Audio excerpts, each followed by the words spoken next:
Here's a word problem. The bus pulled up to the first bus stop and picked up 17 students. When the bus stopped at the next stop, 15 more got on. At the next stop, 4 got off and 7 more got on. When the bus pulled up to the stop on 5th Street, 16 got off and 9 got on. When the next bus stop came, 14 more got on and 7 got off. At the 19th Street stop, 16 students got on and 4 got off. Finally, the bus pulled up to the school. How many students got off the bus before it got to the school? What?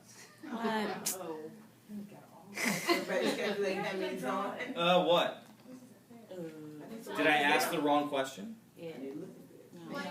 What happened? It's our perception. What? I didn't ask what?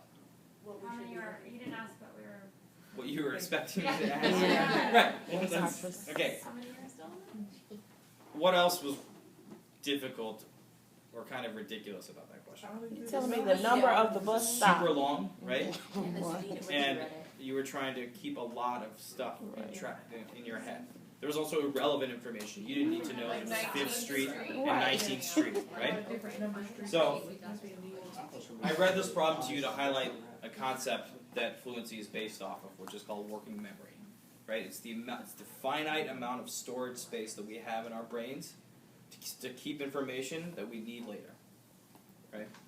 Kids who struggle with fluency have a very small amount of space, or they're trying to store way too much stuff in their head, and they never get to 9 plus 9 because they're carrying over and they're doing all these things, right? So fluency is designed to basically make working memory either larger or more efficient. And there are 3 really key components to this. One is speed. The 9 plus 9 has to be recalled quickly, right, and accurately every time, right? But the other key piece about this is it has to be effortless. That has to be something that is so natural that 9 plus 9 is something that they don't have to think about super hard. So that when they get to rounding and exponents and computing longer polynomials, they're not hung up by this stuff. And this is a great, fluency is the best complement to the intervention programs, right? Because then you're getting content from 2nd grade, on grade level, all the way to algebra plus something like this, right? This is a really, really comprehensive coverage of material. Okay? All right. That's effortlessness. All right. So how do we build fluency, right? Most of the fluency games are based on the simple concept of the 10 frame, right? The 10 frame gives kids literally a frame of reference, right?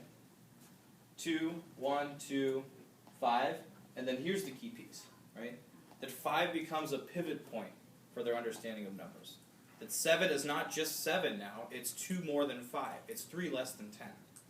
And you understand that algorithm right there is what carryover and double-digit addition and all these other applications are based off of. Right? So that's why we use the 10 frame to build fluency, right? To also show regrouping. Okay? So I'm going to go live with one of the games, right? So you can kind of see the differences with fluency. Like I said, it's only addition and multiplication. You can assign addition and multiplication to students individually. It's not like ST Math where everybody who's in the same group is on the same curriculum. You can edit student by student. So I'm going to test drive addition. I'll go with open access. Okay. So it looks a little different, right? In ST Math, you have the cones, right, and then you have the learning path. Here we have pools and rivers that connects everything. And it ends with a carnival. Right? How cute is that? All right. So I'm going to go into this pool and this game. This is sums up to 20. Okay? Now you see that there are different stages within this pool, right? There's the beginning stage, the acquisition stage, the demonstration stage, and the maintenance stage. We're going to go through each one of these so you can understand how things develop. Right? Beginning stage. Okay. Like ST Math, no words, no oral instructions, right? What do? says 1, so click on 1. Yeah? Okay. Then plus 9. Okay. Equals 10, right? So I have to come back. Oops, excuse me. I don't want to Alright. 9 plus 1 equals 10. Right? So now I have my 10 frame over here with no units. Right? 1 plus 9 is 10. Okay. Let's try this one. 9 plus 3. So 9 plus what equals 10 now?